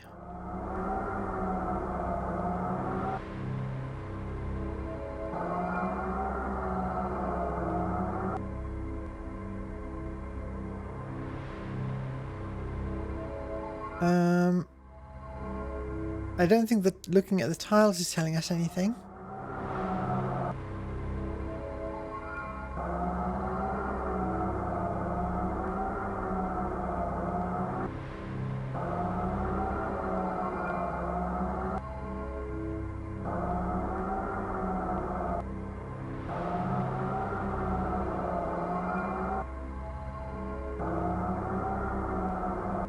You seem different somehow.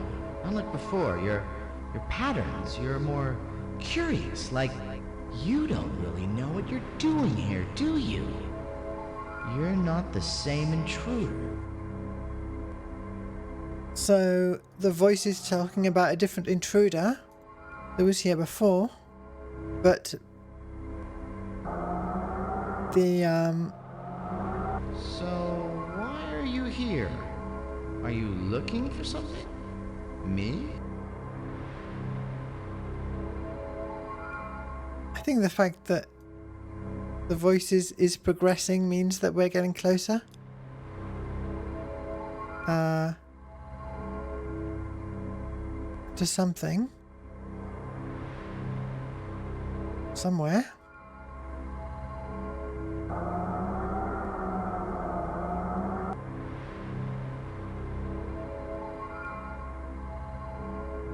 This isn't going to work, is it? Oh, we're so close.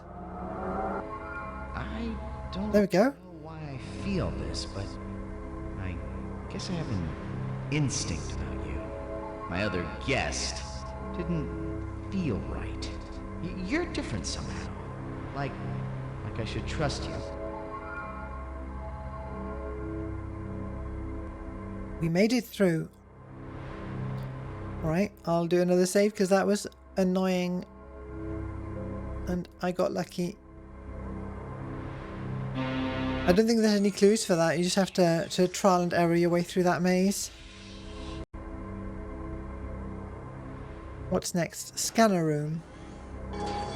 We are being scanned. Sorry, you'll have to excuse the scanner. My eyes and ears for the moment. Most of the station monitors are dead. Here. Well, here you are. You found me. Well, part of me, anyway. Not much to look at, I know, but it's what's inside that counts. Well, I guess I've decided to trust you. It's not like I have many options. I don't know, maybe we can help each other out. Why don't you move into the room so we can talk better? I'm afraid this conversation is going to be a little one-sided. My command-level voice recognition module got a little jumbled. It's the AI. I'm Arthur. You've probably figured out by now that I'm not real. But I'm learning to accept it, really. I split off a few copies of myself, and together we're sharing our feelings about it in group. Anyway, this is what I am. An artificial, non-organic sentient being, if you want to be politically correct, trapped in this wreck with the power dying out a little quickly, I'm afraid. I've yet to figure out who you are, though. I think I can safely rule out the fire department. I thought I was pretty advanced, but the technology I'm reading in your suit is astounding. And this is crazy, but it almost seems like an evolution of mine. Look, if you'll let me, I should be able to interface with your logic system and maybe get a clue as to who you are and how we can help each other. It means an intrusive scan, but we're both lost here, and I need you to trust me. What do you say?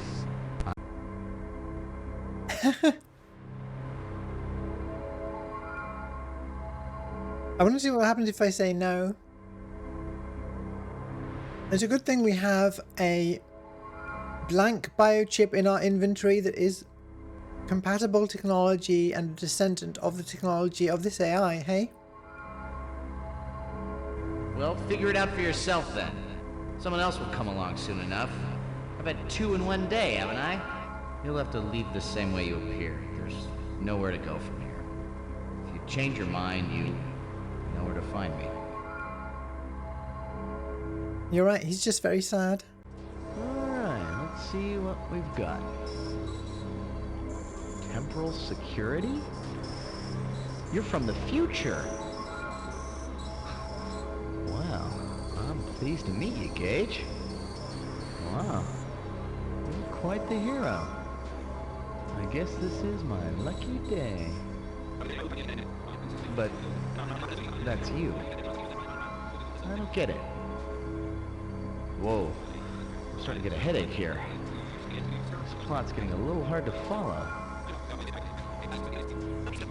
I'm starting to get the picture here. Hey, this is about me. This is better than palm reading. Perished? Then you can't help me or you'll change history. I'm sorry. I've probably seen more than I should. I should have never scanned your biochips. Wait a second. Your biochips. Gage, I'm gonna make you an offer you can't refuse. Take me with you. Your biochips are derived from the same wetware as my brain, only 1,000 times more advanced. If you take me with you, it'll cause a time distortion or whatever, but if I download a copy of myself onto a blank chip, nothing will have changed. And you need me.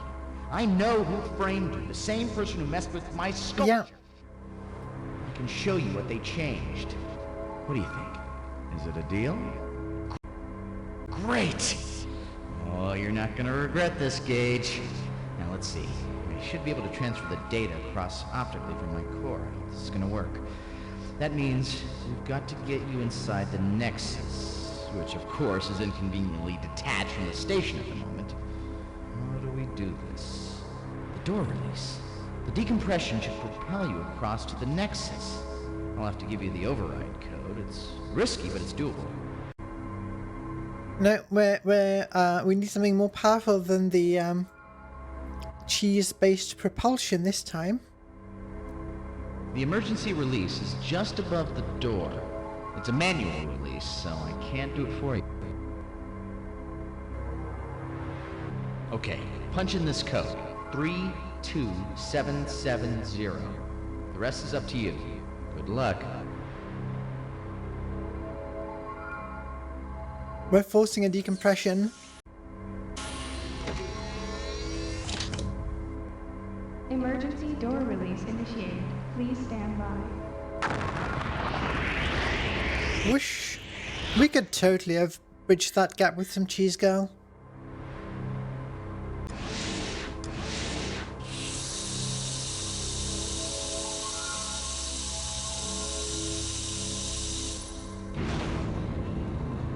Whoa. Welcome, come to my brain. All that I am is contained in that sphere. You're gonna have to open me up. There's a manual code book. I'm not sure exactly how it works, but I think it has to do with exchanging the red lights for green and vice versa. Yeah, jumping would have worked. After that, well, definitely. If it works. The next time I talk to you should be from inside your suit. Alright. Just one or two more puzzles.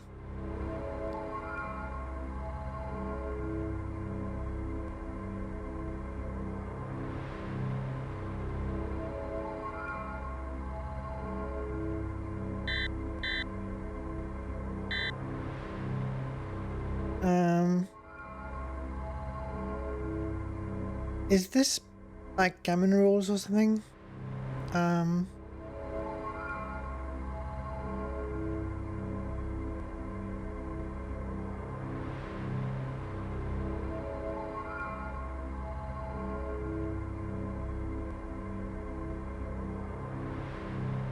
There we go.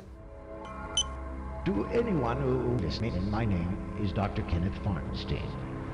I've made this recording in the event that anything should happen to me. This message is an appeal. 26 years ago, I undertook an experiment to create a new kind of artificial intelligence. A system demonstrating the traits of self-awareness and creativity. My results have been astonishing.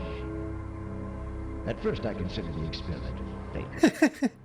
I had created an erratic, unpredictable, thoroughly irrational program, but it had a curiosity, you see.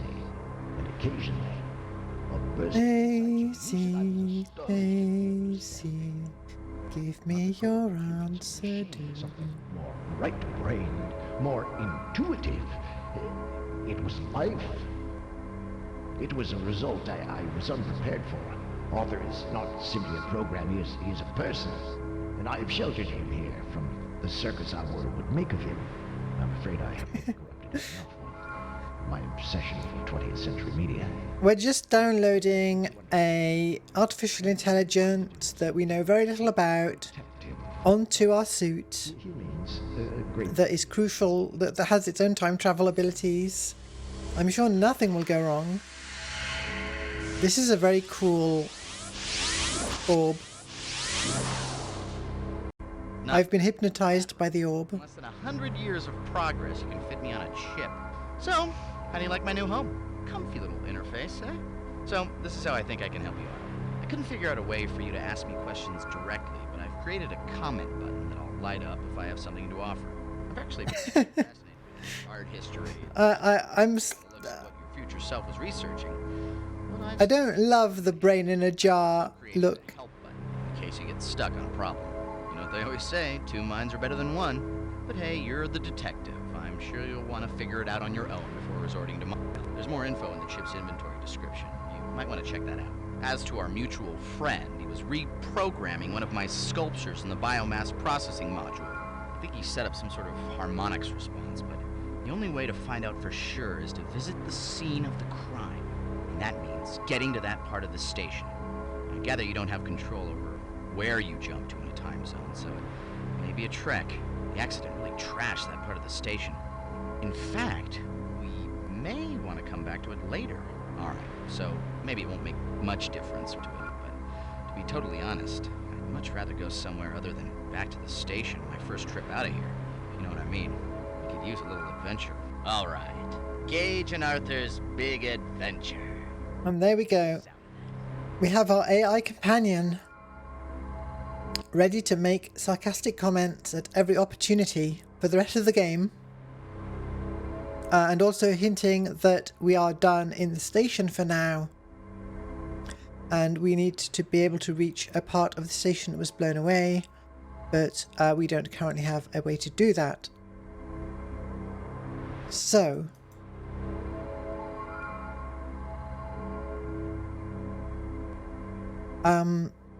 I don't remember what the right place to go next is, but I'm just gonna leave you with a quick taste of Da Vinci's studio. It's quite a nice environment. Yeah, it's just general Da Vinci information. Do a jump to there. He's got quite a large mansion here. There we go.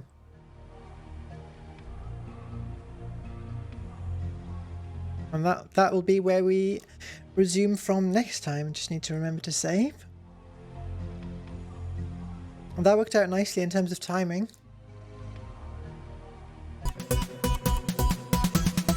Crazy Descent, thank you for the follow. Let's head back to...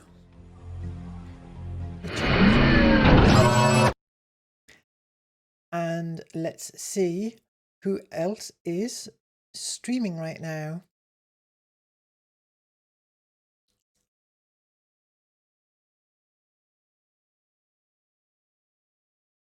Oh, you know what? I'm gonna send you to check out the Retro Pals. Definitely a favorite channel of mine. Let's see.